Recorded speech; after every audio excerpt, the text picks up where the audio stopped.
Good evening बच्चों, कैसे हो आप सब लोग? Myself Chetan and I welcome you all to our today's session. यार आज के सेशन में ना हम पॉलिनोमियल का एक बहुत ही लॉजिकल सा क्वेश्चन डिस्कस करने वाले हैं जो आईएसआई में आए हुए हैं एंड इनफेक्ट आईएसआई यूजीबी में आए हुए हैं। बहुत अच्छा क्वेश्चन है पॉलिनोमियल्स का एंड इनफेक्ट जो बच्चे इवन 8 9 10 11 या 12 किसी भी ग्रेड में है वो डेफिनेटली इस क्वेश्चन को कर सकते हैं। ये तो हल्का फुल्का पॉलिनोमियल्स का आइडिया, ठीक है। इवन बहुत ज्यादा आइडिया नहीं है तब भी चलेगा, लॉजिकल क्वेश्चन है क्योंकि, है ना। बट हाँ, अगर आपको पॉलिनोमियल्स के बारे में पता है कि पॉलिनोमियल क्या होता है ना, पॉलिनोमियल के जीरोस क्या होते हैं, क्या मतलब होता है एक पॉलिनोमियल का ना, उसका हल्का फुल्का ग्राफ कैसा होता है, तो डेफिनेटली आप ये वाला क्वेश्चन कर पाओ, राइट। तो क्वेश्चन स्टार्ट करने से पहले ये हमारा एक टेलीग्राम ग्रुप है जिसमें basically viewers beyond books brigade, right. Viewers का मतलब ही हमारा ये है कि बियॉन्ड बुक्स हम चीजें बताते हैं, जो एक्चुअल मैथ्स है, मैथ्स का जो फन है वो हम डिलीवर करने की कोशिश करते हैं, ठीक है। तो इस टेलीग्राम ग्रुप में that is completely free of cost, कोई भी बच्चे इसको ज्वाइन कर सकते हैं ना। इसमें आपको काफी सारे अमेजिंग मैथ्स से रिलेटेड फैक्ट्स मिलेंगे, है ना। आपको डेली प्रैक्टिस के लिए कुछ ना कुछ कंटेंट इस टेलीग्राम ग्रुप पे आता रहेगा। तो ये स्कैनर है ना, इस पे स्कैन करो और इस ग्रुप का एटलीस्ट पार्ट जरूर बनो, राइट। तो without wasting much of your time let's start the question. तो ये एक क्वेश्चन है जो कि आईएसआई 2022 यूजीबी का है ना। एंड यूजीबी एक बहुत अच्छा एग्जाम है, कंसिडर किया जाता है कि जेई से भी, जेई एडवांस से भी टफ एग्जाम होता है। तो देखते हैं आप ये क्वेश्चन कर पाते हो या नहीं। इस क्वेश्चन में एटलीस्ट एक ऑनेस्ट ट्राई देना जरूर बनता है ना। क्वेश्चन कह रहे हैं कि let p x is an odd degree polynomial in x with real coefficient, ठीक है। तो पीएक्स एक पॉलिनोमियल है, ऑड डिग्री का पॉलिनोमियल है। ऑड डिग्री का पॉलिनोमियल का मतलब क्या होता है कि जो हाईएस्ट पावर है एक्स की, है ना, वो यहाँ पर ऑड है। रियल कोएफिशिएंट है तो मतलब कॉम्प्लेक्स नंबर्स का यानी इमेजिनरी नंबर्स का कोई लेना देना नहीं है इस क्वेश्चन में। फर्दर कह रहे हैं कि we need to prove that the equation p of px equal to 0 has at least as many distinct real roots as the equation px equal to 0 has। हाँ, तो मतलब ये जो पॉलिनोमियल है px और डिग्री का, इसके जितने भी रियल रूट्स हैं, जितने भी अलग अलग रियल रूट्स हैं, एटलीस्ट उतने p of px equal to 0 के जरूर हो। तो क्वेश्चन में ना मतलब एक बार तो समझ में ही नहीं आ रहा है कि क्या कह रहे हैं, बट थोड़ा-सा अगर आप हाथ-पैर मारोगे, समझने की कोशिश करोगे तो शायद कुछ बात बन जाए। जैसे फॉर एग्ज़ाम्पल हम एक x cube minus x equal to 0, ये मान लो मैंने एक पीएक्स माना। हम ऐसे ही एक बार क्वेश्चन खेलने की कोशिश करते हैं, देखते हैं एग्ज़ैक्टली क्वेश्चन क्या कह रहा था, क्या क्वेश्चन का मतलब। अब पीएक्स इक्वल टू ये माना मैंने, तो इसका मतलब कि एक्स को मैं अगर कॉमन लेता हूँ, एक्स स्क्वायर माइनस 1 तो एक्स माइनस 1 एक्स प्लस 1। तो बेसिकली ये मैंने एक पॉलिनोमियल ऐसे ही क्वेश्चन को समझने के लिए एक पॉलिनोमियल मैंने माना है ना। इसके कितने रूट्स हैं? इसके क्लियरली 3 रूट दिख रहे हैं, 0, 1 एंड -1। ये 3 रूट्स। क्वेश्चन के according P of P x जो होगा, पी ऑफ पी एक्स का मतलब है पी एक्स का क्यूब माइनस पी एक्स। मैंने कुछ नहीं किया, यहाँ पर एक्स की जगह पी एक्स रख दिया, है ना। और फर्दर पी एक्स की वैल्यू रखूंगा तो एक्स क्यूब माइनस एक्स का cube minus x cube minus x, ठीक है। ये चीज मेरा क्या बन गया? ये मेरा पी ऑफ पी एक्स बन गया, जो कि थोड़ी सी खतरनाक सी चीज लग रही है भाई। ध्यान से देखोगे ये कितने डिग्री का पॉलिनोमियल दिख रहा है, पी ऑफ पी एक्स इस एग्जांपल के लिए, एटलीस्ट इस एग्जांपल के लिए 9 डिग्री का पॉलिनोमियल। तो क्वेश्चन जो कह रहा है, क्वेश्चन के अकॉर्डिंग इस पी ऑफ पी एक्स के, ये जो पी ऑफ, ये वाला जो पी ऑफ पी एक्स है ना, इस पी ऑफ पी एक्स के डेफिनेटली क्वेश्चन के अकॉर्डिंग इसके 3 रूट्स होने चाहिए। इसके कितने डिस्टिंक्ट रूट्स हैं पीएक्स के? पीएक्स के 3 डिस्टिंक्ट रूट्स थे। इस पी ऑफ पीएक्स के एटलीस्ट 3 डिस्टिंक्ट रूट्स होने चाहिए, ठीक है। ये हमें बोला गया है। अब चलो इस एग्जांपल में तो साफ दिख ही रहा है कि जो पीएक्स के रूट्स हैं वो पी ऑफ पीएक्स के भी रूट्स दिख रहे हैं ना। एक्स को 1 डालते हो तो ये भी 0, ये भी 0, बिकॉज यहाँ पर आपका एक्स को 1 डालने पर दोनों चीजें बेसिकली, ये 0 बन रहा है, ये भी 0 बन रहा है, -1 डालने पर भी बन रहा है, 0 पे भी बन रहा है। बट जरूरी नहीं कि वही रूट्स होंगे, मतलब जो पीएक्स के रूट्स हैं, क्वेश्चन को ध्यान से समझो, जो पीएक्स के रूट्स हैं जरूरी नहीं है कि वही होंगे। हमें क्या प्रूव करना है? जितने पीएक्स के रूट्स हैं उतने ही पी ऑफ पीएक्स के एटलीस्ट जरूर रूट्स होंगे। और इंपॉर्टेंट क्या है? और डिग्री पॉलिनोमियल, ठीक है। तो क्वेश्चन ये लॉजिकल क्वेश्चन है ना। पॉज करो वीडियो को, आराम से 4-5 मिनट इस क्वेश्चन के लिए ट्राई दो। I am very sure definitely ये वाला क्वेश्चन आप लोगों का हो जाना चाहिए, ठीक है। मैं अब प्रोसीड करता हूँ क्वेश्चन के लिए, है ना। तो लेट्स सी आपको समझ में आता है या नहीं आता है, ठीक है। देखो, मान लेते हैं पीएक्स के, पहले तो ना ऑड डिग्री पॉलिनोमियल है। ऑड डिग्री पॉलिनोमियल का क्या मतलब होता है? क्या क्या सिग्निफिकेंस है ऑड डिग्री पॉलिनोमियल का, सोच के देखो। ऑड डिग्री पॉलिनोमियल में मेरे को क्या क्या समझ में आता है। एक चीज तो पता है मुझे कि ऑड डिग्री पॉलिनोमियल का एटलीस्ट एक रियल रूट जरूर होता है। वजह क्यों होता है? क्योंकि कोई भी ऑड डिग्री पॉलिनोमियल का ग्राफ है, मान लो ये एक्स एक्सिस है, ठीक है।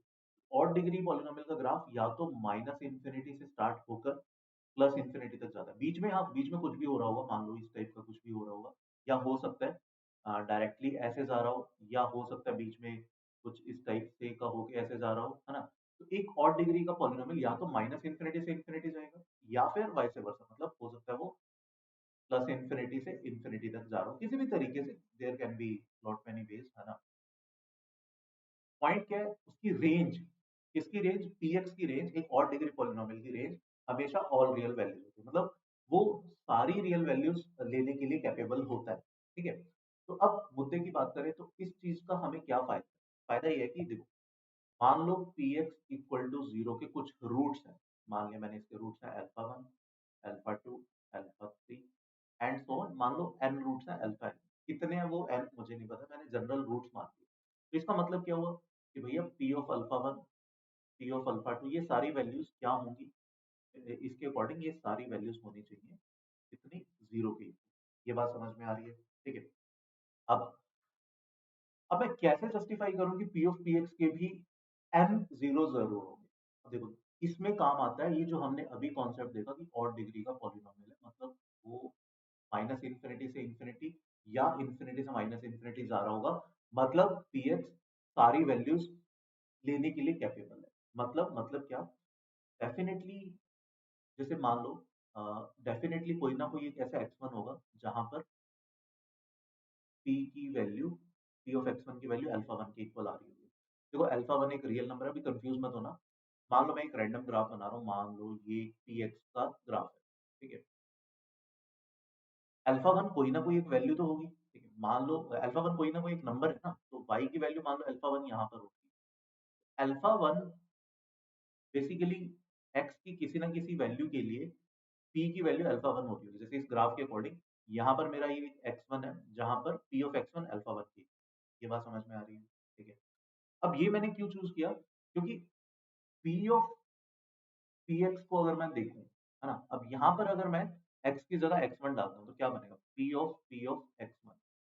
अब क्योंकि एक और डिग्री का पॉलिनोमियल था, तो कोई ना कोई एक ऐसा x1 जरूर होगा जहां पर p की वैल्यू अल्फा वन बन रही होगी, जैसे कि मैंने इस ग्राफ में बताया आपको। क्यों, क्या अल्फा वन डेफिनेटली अवेलेबल होगा, बिल्कुल होगा। क्यों, क्योंकि और डिग्री का पॉलिनोमियल है, और और डिग्री का पॉलिनोमियल सारी रियल वैल्यूज ले सकता है, ठीक है।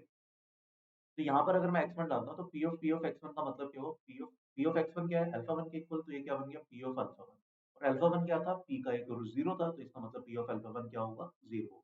तो इसका मतलब p ऑफ px का एक रूट क्या हो गया, x1, है ना। और x1 कौन सा वैल्यू है जहां पर p of x1 alpha one के इक्वल। सिमिलरली कोई ना कोई एक ऐसा x2 होगा जहां पर अल्फा टू के इक्वल हो रहा होगा, वो x2 कुछ भी हो सकता है। अल्फा टू मान लो ये वाली वैल्यू है ना। यहाँ पर अल्फा टू था, तो इसके कोरस्पॉन्डिंग एक्स टू कोई वैल्यू हो रही होगी, तो एक्स टू पर पी की वैल्यू अल्फा टू आ रही है। और अच्छा, अब ऐसा भी नहीं हो सकता कि अल्फा वन और अल्फा टू ये सेम वैल्यूज हो।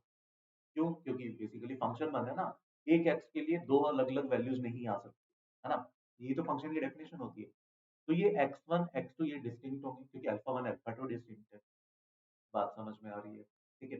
तो सिमिलरली एंड सो ऑन, एक ना एक एक्स एन ऐसा जरूर होगा जहां पर वैल्यू अल्फा एन के इक्वल आ रही होगी।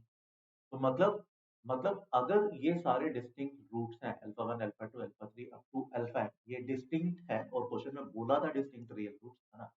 तो मतलब डिस्टिंक्ट का यहाँ पे पर्पस क्या है, हो सकता है अल्फा वन 5 बार आ रहा हो, पी एक्स का अल्फा वन की मतलब डिग्री 5, मतलब बेसिकली पी एक्स ऐसा हो सकता था कि एक्स माइनस अल्फा वन की पावर 5, है ना, फिर x minus alpha two and so on x minus alpha n, बाकी सारे उनका ऑर्डर वन ही है, मतलब बाकी सबकी पावर वन ही है।